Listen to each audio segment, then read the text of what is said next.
Okay guys, well I am out again this weekend, and gotta love Southeast Michigan weather during spring. It was supposed to be 60 something degrees, which it is today. It's currently like 60, 65, it's in that range, and a little cloudy, but some spotty sun. But well, that was about 3 hours ago. And right now we got rain, we got wind, we got spotty sun still, and yeah, but we're out here for a reason. We're out here for me to shoot some film. I'm still going to do that today and kind of answer the question why I shoot film in digital, which is primarily to learn from the experiences of shooting film and what it can teach me about light play, dealing with limitations with the exposure triangle that I don't quite have with digital, and then take that experience to enhance my film shooting experience as well as enhance my digital shooting experience. So limitations teach us to overcome them and learn from that, and how we can deal with limitations or deal with that limitation itself in the future. And so today we're going to be, I'm gonna finish up this roll of Kodak Gold in a GA645, then put in some black and white, which I like to shoot when I have to deal with a dark and gloomy situation like this, to pull those highlights out better in the black and white film and learn and enhance my skills. So let's get out here and let's get going and beat the rain.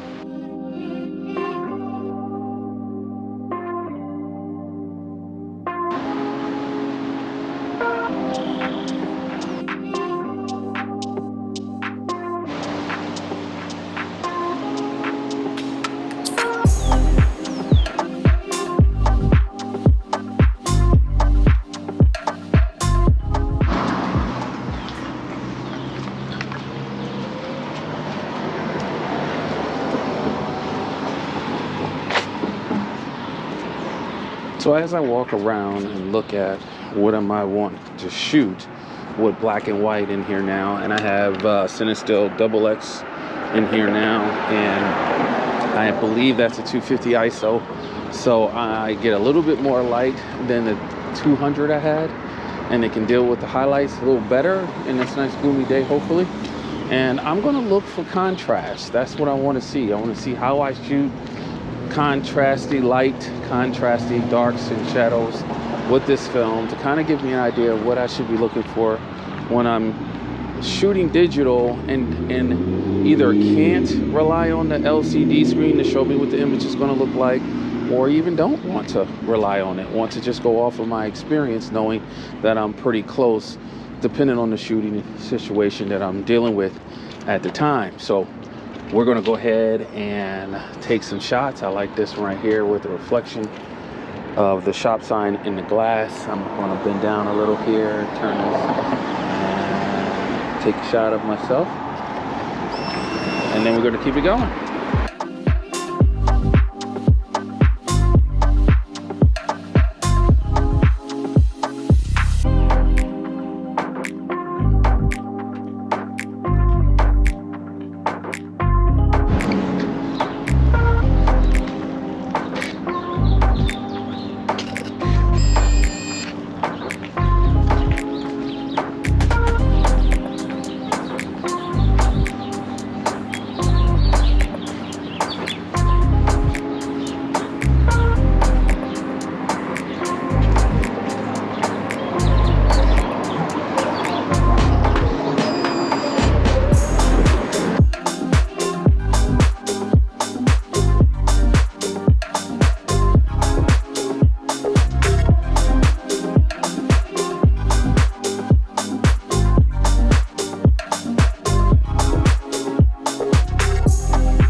Okay, so it's raining again, and I managed to get one roll of XX done.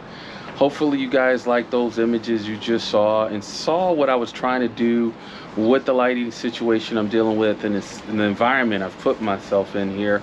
I've loaded another roll of XX into the GA645, but as we all know, it's not weather resistant, so we're gonna see what I can do if the rain doesn't stop me and end this adventure sooner rather than later.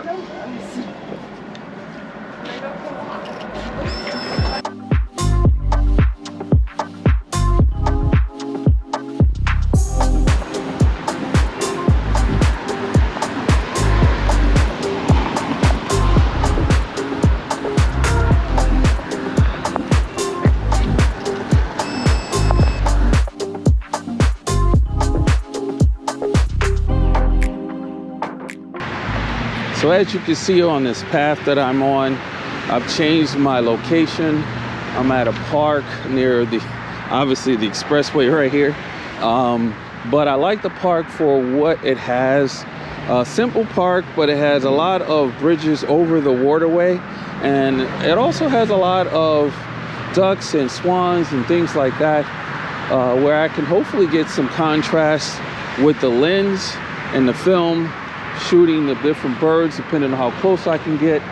So we're just gonna go again, see what I can get based on the scene that I put myself in and the use of the camera and what I have for the camera as far as film, see what those limitations are, and then learn from them and enhance my film and digital skills.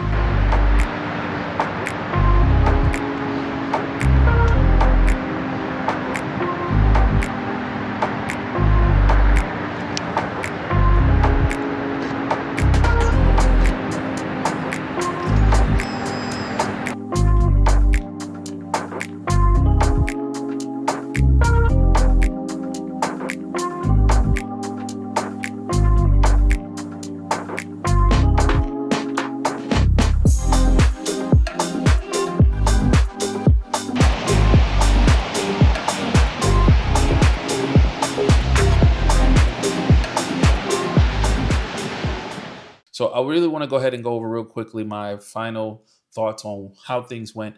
And really it comes down to I need to do a better job with my exposure comp. Because I had film in the cameras that were a little low in ISO, the 100, 200 realm, and it probably should have been 400, maybe even 800 ISO. My exposures weren't as good as I would have liked them to be. The highlights weren't as good as I would like them to be able to recover them, because I believe, if I'm saying it right, and correct me in the comments, for film you want to shoot for the highlights, where for digital you want to shoot for the shadows. I think I got that right, or it might be the opposite. But either way, I did not utilize my exposure comp, I think, efficiently to make sure I got good exposure based on what was happening with the rain and the clouds and everything. So that's the lesson learned. And I know that on digital, I would have been able to see that sooner, because I would have been able to see with the mirrorless camera exactly what the scene was providing me. And I would have raised my ISO and I wouldn't have thought twice about it. But for some reason, I didn't think about the exposure comp and trying to give myself more light on that film to work with, to be better images, as I said. So with that all said, that's what I learned, is to really start to pay attention to my exposure comp. If I don't or can't move my ISO any further to enhance the lighting in the environment that I'm in. So that's what I'm gonna push on into the digital side. And that's what I'm gonna remember the next time I go out. Because right now in Michigan, it is a rainy season. So hopefully you guys enjoyed the outing. Hopefully you get something out of the lesson I learned, and why I also answer the question on why I go out and shoot film and digital. And again, that's to help enhance my creative style and knowledge of photography and taking images, especially when it comes to the exposure triangle. You guys hopefully have a good start of this week. Enjoy what I guess will be the month of April coming up here, and or at least we're in April now. And I'll see you guys in the next video.